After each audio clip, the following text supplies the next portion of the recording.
구스 사람 세라가 그들을 치려하여 군사 100만 명과 병거 300대를 거느리고 마레사에 이르매 아사가 마주 나가서 마레사의 스바다 골짜기에 전열을 갖추고 아사가 그의 하나님 여호와께 부르짖어 이르되 여호와여, 힘이 강한 자와 약한 자 사이에는 주밖에 도와줄 이가 없사오니 우리 하나님 여호와여, 우리를 도우소서. 우리가 주를 의지하오며 주의 이름을 의탁하옵고 이 많은 무리를 치러 왔나이다. 여호와여, 주는 우리 하나님이시오니 원하건대 사람이 주를 이기지 못하게 하옵소서 하였더니 여호와께서 구스 사람들을 아사와 유다 사람들 앞에서 치시니 구스 사람들이 도망하는지라. 아멘.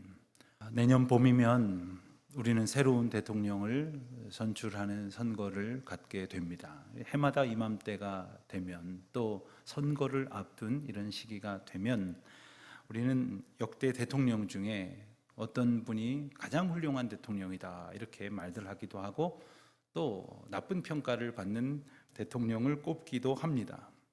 여기에는 저마다의 기준이 있을 겁니다.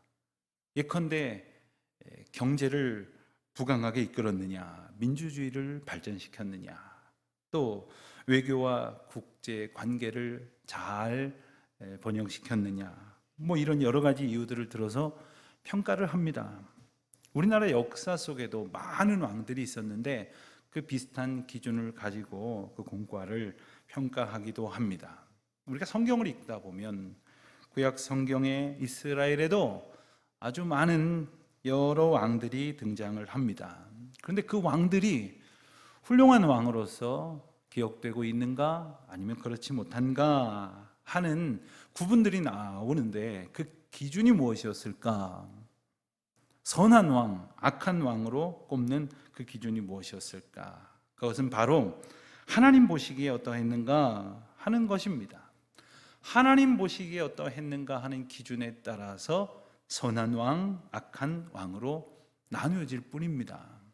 그래서 북이스라엘과 남유다에 각각 19명과 20명의 왕이 있었는데, 놀랍게도 북이스라엘의 왕 19명은 모두 다 악한 왕으로 규정되어 있습니다. 성경이 이렇듯 많은 왕들의 이야기를 기록한 것은 하나님 앞에 합당하게 그 왕의 직무를 감당한 이들을, 혹은 그렇지 않은 이들을 우리에게 보여주심으로 우리의 삶이 어떻게 서 있어야 할 것인가를 이끌어 주신다는 사실을 잊지 말아야 할 것이겠습니다. 그리스도인 된 우리가 삶의 목적과 본으로 삼아야 할 분은 오직 예수 그리스도이십니다. 또한 하나님께서 말씀을 통해서 보여주시는 성경 속에 많은 이들을 통해서 주시는 그 교훈을 우리가 함께 되새길 수 있기를 바랍니다. 오늘 우리가 함께 읽은 본문은 남유다의 세 번째 왕인 아사 왕에 관한 이야기입니다. 그는 모두 41년 동안 유다를 다스렸습니다. 55년 동안 다스린 므낫세 왕을 빼고는 가장 오랜 기간 통치한 왕입니다. 그런데 이 아사 왕에 대해서는 우리가 많은 것을 기억하지 못합니다. 성경도 많은 내용을 담고 있지는 않습니다. 더군다나 많은 평가를 언급하지도 않습니다. 사실 41년 동안 얼마나 많은 일이 있었겠습니까? 평가할 만한 말들이 얼마나 많이 있었겠습니까마는 성경은 아주 간단하게 몇 마디로 그에 대해서 이야기합니다. 역대하 14장 2절에서는 이렇게 전하고 있습니다. 아사가 그의 하나님 여호와 보시기에 선과 정의를 행하여. 열왕기상 15장 11절에는 또 이렇게 전하고 있습니다. 아사가 그의 조상 다윗같이 여호와 보시기에 정직하게 행하여. 아주 간단하지만 분명하게 전하고 있습니다. 여호와 보시기에 선과 정의를 행하고 정직하였다. 이것이 성경이 전하는 그에 대한 평가입니다. 이 정도의 훌륭한 평가를 들은 왕은 히스기야 정도, 조금 더 넓게 본다면 이 아사의 아들인 여호사밧과 또 요시야 왕 정도, 이렇게밖에 꼽을 수 없는 정도의 칭찬을 성경을 통해서 듣고 있습니다. 하나님께서는 그래서 이 아사가 다스리던 유다에 평안을 허락하셨다고 성경은 전합니다. 왜 그랬을까요? 당연하지요. 아사 왕이 하나님 앞에 선과 정의를 행하며 백성들을 이끌었으니 당연히 하나님께서 평안을 주셨던 것입니다. 우리가 읽은 14장 1절을 보면 이렇게 전합니다. 10년 동안 평안하니라. 5절을 보니까요, 나라가 그 앞에서 평안함을 누리니라. 또 6절입니다. 여호와께서 아사에게 평안을 주셨으므로 그 땅이 평안하여 여러 해 싸움이 없는지라. 7절입니다. 주께서 우리 사방에 평안을 주셨느니라. 단 7절 동안 무려 평안하다는 이야기가 5번이나 반복이 됩니다. 그것도 잠깐이 아니라 무려 10년 동안 평강을 누렸다고 했는데 그 비결이 무엇이었을까요? 아사왕이 어떻게 했는지를 보면 우리는 짐작할 수 있습니다. 아사왕은 가장 먼저 우상을 깨뜨렸습니다. 3절 말씀을 보니까 이방 제단과 산당을 없애고 주상을 깨뜨리며 아세라상을 찍고, 또 5절입니다. 또 유다 모든 성읍에서 산당과 태양상을 없애매 나라가 그 앞에서 평안함을 누리니라. 이 아사왕이 얼마나 철저하게 우상을 깨뜨렸냐 하면 그 집안에 실질적으로 막강한 영향력을 행사하던 이는 바로 할머니였습니다. 그 아버지 선왕 때부터 그 영향력을 행사했던 그 할머니가 목상을 만들었어요. 그랬더니 태후의 위를 패해버렸습니다. 아사의 종교개혁은 유다 사회 전반에 걸쳐서 회개를 이끌었습니다. 그래서 온 백성들이 거국적인 신앙 회복운동, 부흥운동을 일으켜서 하나님의 복을 얻는 계기를 마련하게 되었다는 거죠. 아사왕이 하나님 보시기에 선과 정의를 행했다 하는 말의 뜻은 자기가 기준이 되었다는 것이 아닙니다. 또 세상의 가치관을 기준으로 삼고 살았다는 것이 아니라 오직 하나님을 기준 삼아 살았으며 그 왕의 직무를 감당했다 하는 뜻을 갖는 것입니다. 즉 하나님의 뜻으로 나의 뜻을 삼고 하나님의 인도하심이 나와 내 나라의 방향과 목적이 되었다 하는 것이지요. 그래서 생각하고 말하고 행동하는 모든 것을 하나님 뜻대로 하기를 힘썼다는 것입니다. 어떻게 그렇게 할 수가 있을까요? 우리도 그럴 수 있으면 참 좋겠는데 말입니다. 아사왕은 끊임없이 하나님을 묵상하고 하나님과 교제하며 하나님이 주시는 율법과 가르침을 꼭 붙들고 그것을 지키면서 살려고 애를 썼습니다. 이것을 통해서 하나님의 선하심과 그리고 공의로우심이 나타날 수 있게 되었다는 거예요. 그러니 용기를 갖고 우상을 깨뜨릴 수 있었던 것입니다. 여러분, 이 우상 숭배라는 것은 이스라엘에게 있어서 좀처럼 해결되지 않았던 아주 오래된 끈질긴 문제였습니다. 하나님께서 분명히 말씀하셨는데도 인간들이 그 오랜 세월 동안 끝까지 포기하지 않았다는 말이 되겠죠. 하나님께서 이스라엘 백성들에게 주신 10계명이 있습니다. 그 중에 첫 2계명에도 우상 숭배에 대한 하나님의 분명한 의지를 보여주시지 않았습니까? 첫 번째 계명은 이런 것이었습니다. 너는 나 외에는 다른 신들을 내게 두지 말라. 두 번째 계명이죠. 너를 위하여 새긴 우상을 만들지 말고 절하지 말며 섬기지 말라. 자, 하나님께서 이렇게까지 분명히 말씀하셨는데 왜 이스라엘 백성들은 그토록 우상 숭배에 집착을 했을까? 왜 이 말씀을 오늘도 우리에게 주실까 생각을 해보게 됩니다. 아주 오래전에 교우들과 함께 종교개혁지 성지순례를 간 적이 있습니다. 체코에 있는 성지 유적지를 이제 보게 되었는데, 그때에 프라하에 갔을 때에 그 프라하 그 블라타 강이라고 하는 그 유서 깊은 강이 있죠. 그 강을 가로지르는 많은 여러 개의 다리가 있었는데 그 중에 가장 유명하고 또 사람들이 자유롭게 건너 다닐 수 있는 유일한 인도교인 카를교라는 데를 구경하게 됐습니다. 우리를 안내하던 가이드가 이 다리 위에는 아주 유명한 조각상들이 많이 있습니다 하면서 그 중에 하나를 가리키면서 특별히 이 조각상은 더 유명한데 이것을 만지면서 빌면 소원이 이루어진다는 그런 전해 내려오는 이야기가 있기 때문입니다. 그러고 보니까 얼마나 사람들이 가서 만졌는지 아주 맨질맨질해졌어요. 색깔이 아예 달라요.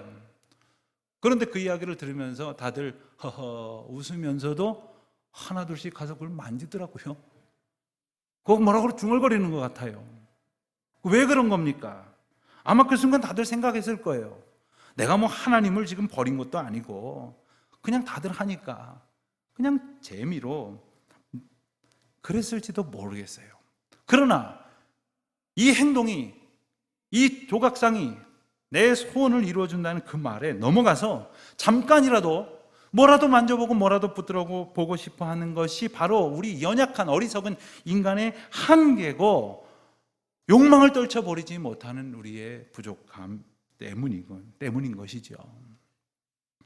모든 것이 하나님의 주권 안에 있다고 우리가 고백을 하면서도 또한 모든 일이 하나님의 인도하심 속에 있다고 믿으면서도 어떻게든 내 뜻대로 되기를 바라는 그러한 욕망이 매사에 하나님 뜻을 구하기보다는 뭘 이루어준다고 하면 아무데나 가서 의지하고 만져보고 빌고 절하려고 하는, 그래서 그 어떤 것도 순식간에 우상을 만들고 마는 것이 바로 우리의 속성입니다. 그럴듯한 것일수록, 대단해 보이는 것일수록 더 확실한 우상으로 삼으려고 하는 거예요. 돈이 그렇고 권력이 그렇고 세상 성공이 그랬습니다. 그런데 놀랍게도 때로는 아주 보잘것없는, 정말 별 볼일 없는 것 앞에서도 소원을 빌고 그리고 성공을 구하는, 그래서 그 보잘것없는 것도 꺼리낌 없이 우상을 삼고 마는 그런 것이 바로 우리의 현실이라는 것이죠. 그러니 우상을 깨뜨릴 수 있다고 하는 것은 이러한 모든 것들보다 하나님을 더 붙들 때에 가능한 것입니다. 아니, 더 정확히 말하자면 내가 하나님을 붙드는 것이 아니라 하나님만이 나를 붙들어 주시기를 간절히 바라고 진심으로 소원하는 삶, 바로 그럴 때 우리가 우상을 깨뜨릴 수 있는 것이죠.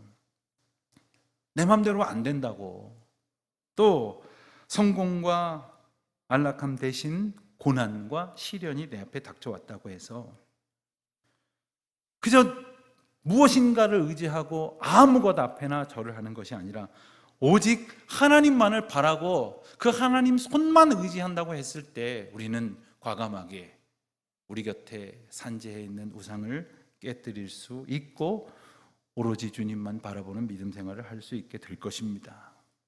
아사 왕은 자신뿐만 아니라 온 백성들이 주님만 온전히 바라볼 수 있도록 하려고 4절 말씀을 보니까 하나님 앞에 그들을 모았어요. 그리고 여호와를 찾게 했어요. 그리고 그의 율법과 명령을 행하게 했습니다.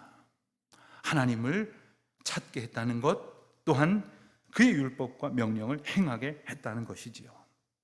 저는 오늘 이 말씀을 통해서 주시는 분명한 권면을 우리 모두가 정말 분명하게 그리고 마음에 새기고 잘 받을 수 있기를 바랍니다. 여호와 하나님을 찾으십시오. 그리고 우리 주님이 주시는 율법과 명령을 따라 행하십시오. 그럴 때에 허물어야 할 우상은 확실히 허물어지는 것이고 붙들어야 할 여호와의 이름과 또 우리가 간직해야 할 하나님의 약속은 우리 가운데에 분명히 세워질 줄로 믿습니다. 하나님께서 이런 아사 왕의 개혁적인 통치 기간 동안에 남유다에 약 10년 동안 아주 평안한 시절을 허락하셨다고 했어요. 그리고 아사 왕은 새로운 성읍들을 건설을 해서 거기에 망대를 세우고 또한 견고하게 해서 나라를 더욱 튼실하고 그리고 하나님 앞에 복된 나라로 세워가려고 했습니다. 그 6절 말씀에 그 이야기가 나옵니다. 여호와께서 아사에게 평안을 주셨으므로 그 땅이 평안하여 여러 해의 싸움이 없은지라 그가 견고한 성읍들을 유다에 건축하니라. 이 말씀에서 우리가 기억해야 될 것이 있어요. 평안은 주님이 주시는 것이라는 거예요. 우리가 얼만큼 애써서 얻을 수 있는 것이 아니에요. 평강을 구하는 우리 모두는 정말 하나님 앞에 내가 이 평안의 복을 얻을 만한지 겸손히 돌아보고 주님 앞에 선하고 공의로운 믿음으로 살아가기를 힘쓸 것뿐입니다. 자, 그렇게 남유다가 아주 평안하고, 자, 평안하니까 어떻겠습니까? 모든 것이 잘 됐겠지요. 그러니까 나라가 풍요로워지고 부유해졌다는 소문을 듣고 북이스라엘의 바사 왕이라고 하는 이가 침공해 왔습니다. 그뿐이 아니었어요. 아사가 왕이 된 지 14년 되었을 때에 지금의 이디오피아라고 불리우는 구스가 남유다를 쳐들어오게 됩니다. 그래서 전쟁을 하게 되었어요. 그런데 우리는 언뜻 생각을 하기를 하나님께서 그를 지키시고 복주시고 그래서 평강을 주셨다고 했으니 전쟁 같은 어려움은 없어야 되는 거 아닙니까? 그런데 전쟁이 일어났다니 이건 또 무슨 소리일까요? 분명히 이러한 전쟁들은 하나님께서 우리에게 주시는 평강의 은총을 깨뜨리려고 공격해 오는 것이 맞습니다. 하지만 그러한 상황 속에서도 오직 우리를 이끄시고 인도하시는 분은 하나님이시라고 하는 그 하나님의 은혜에 합당하게 반응한다면 전쟁마저도 물리쳐 주시고 승리하게 해 주신다는 것이 바로 오늘 사건이 주시는 하나님의 메시지인 것입니다. 그런데 당시 상황을 우리가 말씀을 통해 보면 참 기가 막힙니다. 8절 말씀을 보니까 아사의 군대는 유다 중에서 큰 방패와 창을 잡은 자가 30만 명이요 베냐민 중에서 작은 방패를 잡으며 활을 당기는 자가 28만 명이라. 반면에 구스의 군대는 9절 말씀을 보니까 군사 100만 명과 그리고 병거 300대를 거느리고 쳐들어왔다는 거예요. 오늘날로 말하면 최신의 탱크가 한 300대쯤 있다 소리겠죠. 병력만 해도 2배 가까운 많은 수입니다. 그리고 최첨단 무기로 무장한 군대 앞에서 승패는 뻔해 보이지 않습니까? 그러나 우리가 읽은 대로 결과는 놀라운 반전이었습니다. 12절부터 15절까지 말씀을 제가 다시 한번 봉독해 보겠습니다. 12절입니다. 여호와께서 구스 사람들을 아사와 유다 사람들 앞에서 치시니 구스 사람들이 도망하는지라. 아사와 그와 함께한 백성이 구스 사람들을 추격하여 그랄까지 이르매 이에 구스 사람들이 엎드려지고 살아남은 자가 없었으니 이는 여호와 앞에서와 그의 군대 앞에서 패망하였습니다. 노략한 물건이 매우 많았더라. 여호와께서 그날 사면 모든 성읍 백성을 두렵게 하시니 무리가 그의 모든 성읍을 치고 그 가운데에 있는 많은 물건을 노략하고 또 짐승 지키는 천막을 치고 양과 낙타를 많이 이끌고 예루살렘으로 돌아왔더라. 여러분, 얼마나 놀라운 이야기입니까? 전쟁은 한마디로 유다의 압승이었습니다. 그것은 여호와께서 구스를 치셨기 때문이에요. 구스는 전멸했고 그들이 가지고 온 모든 물건은 전리품이 되었습니다. 100만 대군이 가지고 온 무기며 전쟁 물자, 그들이 가지고 온 모든 짐승마저도 다 전리품이 되었다는 거예요. 저는 그런 생각을 한번 해봤습니다. 처음에 100만 대군이 쳐들어왔다고 했을 때 얼마나 긴장하고 겁을 냈겠어요. 하지만 이렇게 극적으로 하나님께서 승리하게 하시니 그 100만 대군이 가지고 온 것, 끌고 온 것, 모든 것이 다 전리품이 되지 않았습니까? 50만 명이 쳐들어왔으면 그 절반밖에 안 됐을 텐데 100만 명이 쳐들어왔으니 이 큰 전리품에 하나님의 은혜를 그들은 분명히 더욱 체감했을 것입니다. 그런데 이와 같은 놀라운 승리의 과정에는 바로 여호와 하나님을 향한 너무나도 귀한 신앙 고백과 간구의 기도가 있었다는 사실을 우리는 잊지 말아야 합니다. 그 기도는 바로 11절에 이렇게 소개되고 있습니다. 여호와여, 힘이 강한 자와 약한 자 사이에는 주밖에 도와줄 이가 없사오니 우리 하나님 여호와여, 우리를 도우소서. 우리가 주를 의지하오며 주의 이름을 의탁하옵고 이 많은 무리를 치러 왔나이다. 여호와여, 주는 우리 하나님이시오니 원하건대 사람이 주를 이기지 못하게 하옵소서. 2배가 가까이 되어지는 많은 군사로 공격해 온 강한 자와 절반밖에 되지 않는 군대로 싸워야 하나 비관적일 수밖에 없는 지극히 약한 나 사이에는 주님밖에 없습니다. 나를 도우소서, 우리를 불쌍히 여기소서. 이것이 바로 아사의 기도였습니다. 자, 이 같은 그의 부르짖음은 이 전쟁이 남유다와 구스가 하고 있는 전쟁에서 여호와 하나님과 구스가 싸우는 전쟁으로 바뀌어지게 했습니다. 자, 그렇다면 결과는 뻔한 것 아닙니까? 그리고 우리가 읽은 대로 여호와 하나님께서 구스를 아사와 유다 사람들 앞에서 치셨다고 했어요. 그러니까 이 모든 하나님의 역사와 도우심을 아사와 이스라엘 백성들이 다 봤다는 거예요. 심각하고 두려운 싸움이었지만 너무나도 또한 간단하게 끝났습니다. 하나님이 치시니까 그냥 다 놓고 도망가 버린 거예요. 여러분, 아무리 강해 보인다고 하여도 여호와를 이길 수 있는 이는 없습니다. 우리가 하나님의 뜻에 맞게, 그 선하심과 공의로우심의 뜻에 맞게 살아간다면 하나님은 우리 편이 되실 거예요. 그리고 그 대적하는 누구도 하나님을 이길 수 없는 것입니다. 아멘입니까? 여러분, 아사를 한번 생각해 보세요. 아사도 나름대로 왕인데 지금까지 나라를 이끌었는데 전쟁이 벌어졌으니 상황 파악을 하려고 하지 않았겠어요? 우리 군인은 합쳐봐야 58만 명, 적국은 100만 명에 병거가 300대, 뻔했습니다. 절망적이었습니다. 여러분, 당시의 전쟁은요, 그냥 전쟁에 나가서 지면 몽땅 다 포로가 되고 그 가족들까지 모두 끌려가서 다 노예가 되는 거예요. 그냥 단지 싸움 한번 지는 것으로 끝나는 것이 아닙니다. 그러나 도무지 희망이 없는 이 상황에 아사는 포기하지 않고 하나님 앞에 간구했습니다. 그리고 하나님은 개입하셨으니 순식간에 승리로 끝이 난 거죠. 여러분, 하나님께서 개입하시면, 그래서 우리가 하나님 편에 붙어만 있으면 언제나 승리하게 될 줄로 믿습니다. 그것도 겨우겨우 이기는 게 아니라 완승을 거두고 생각지도 못한 그러한 전리품도 얻게 해주신다는 거죠. 아사는 하나님께 붙들려 있기만 한다면 언제나 이긴다 하는 그 사실을 분명히 믿었습니다. 그래서 간구했습니다. 여호와께서 칭찬하신 이유는 바로 이것이에요. 그냥 믿음 없이 살겠다고 부르짖는 것이 아니라 선하고 공의로우신 하나님을 믿었기에 선하고 공의롭게 살 수가 있는 거예요.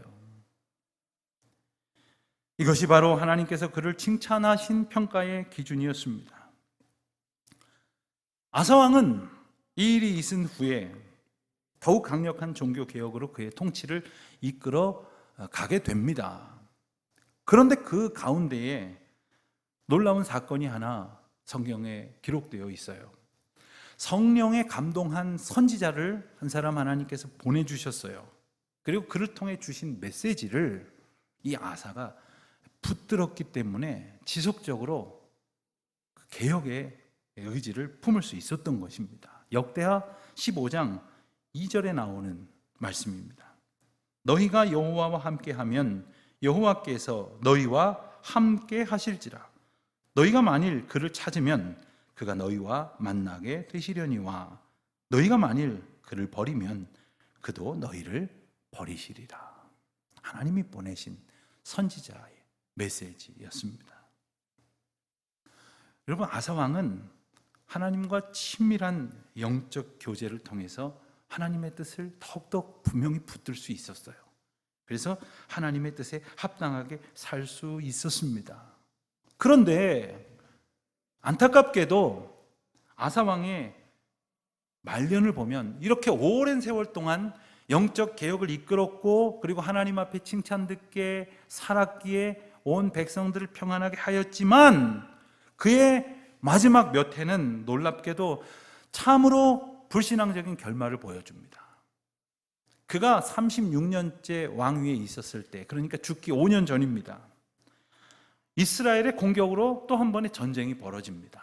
그런데 그 사이에 어떤 일이 있었는지 다 알 수 없지만, 그 옛날 구스와 전쟁이 벌어졌을 때에는 강한 자와 약한 자 사이에는 주밖에 없습니다. 이렇게 간절히 기도하던 그가 북이스라엘과의 전쟁이 벌어졌을 때 하나님을 의지하지 않고 아람 왕 벤하닷에게 자기가 가지고 있는 모든 귀한 보화를 다 갖다 바치면서 우리를 도와달라고 그를 의지하는 어처구니 없는 잘못을 저지르게 됩니다. 그뿐이 아닙니다. 그가 왕위에 오른 지 39년째, 그러니까 죽기 2년 전에 그가 위중한 병에 걸리게 되었다고 성경은 전하고 있어요. 그런데 그는 그때에도 여호와를 구하지 아니하고 의원들을 구했다, 이렇게 전하고 있어요. 당시 의원들은 오늘날처럼 공부를 많이 하고 과학적이고 의학적인 준비가 되어 있는 분들이 아니라 그저 자기가 믿는 아무 귀신이나 우상의 힘을 빌어서 그 병을 고쳐주는 그런 사람들을 말하는 거예요. 하나님을 의지하지 않고 우상을 의지하고 헛된 사람을 의지할 수밖에 없었던 것이 불행하게도 아사 왕이 보여준 마지막 모습이었습니다. 무엇 때문이었을까요? 그가 하나님을 외면하고, 그리고 우상을 섬기고, 그리고 사람을 의지했던 것, 하나님만 바라보지 않았던 것, 하나님만 온전히 의지하지 않았기 때문에 벌어진 연약한 인생 군상의 현실인 것입니다. 사랑하는 성도 여러분, 우리도 그렇게 연약하고 그렇게 어리석고 완악하기 때문에 하나님을 항상 바라보고 소망하고 기도하고 의지하지 않으면 여지없이 나가 떨어지는 거예요. 아마 그 정도 왕 노릇을 했으니까 거만해졌겠죠. 나라가 그만큼 부유해졌으니까 다들 와서 자기에게 절을 하니까 보이는 것이 없었겠죠. 우리가 시간이 지나면서 나이를 먹습니다. 기반이 더 다져집니다. 모든 것이 더 여유로워지고 많아지는 것 같습니다. 혹시 그러느라고 여호와 하나님 의지하는 것에서 사람을 의지하고 헛된 우상을 의지하게 변해버린 것은 아닙니까? 주님이 주신 그 소중한 사명과 직분과 우리에게 주신 은혜를 처음 붙들 때에는 정말 기쁘고 간절한 마음이 있었지만 어느새 그거 다 잃어버리고 그저 내 자존심, 내 생각에 휩쓸려서 살아가고 있는 것은 아닙니까?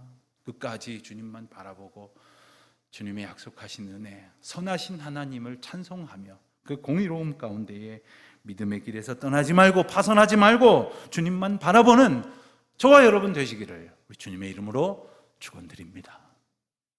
기도하겠습니다.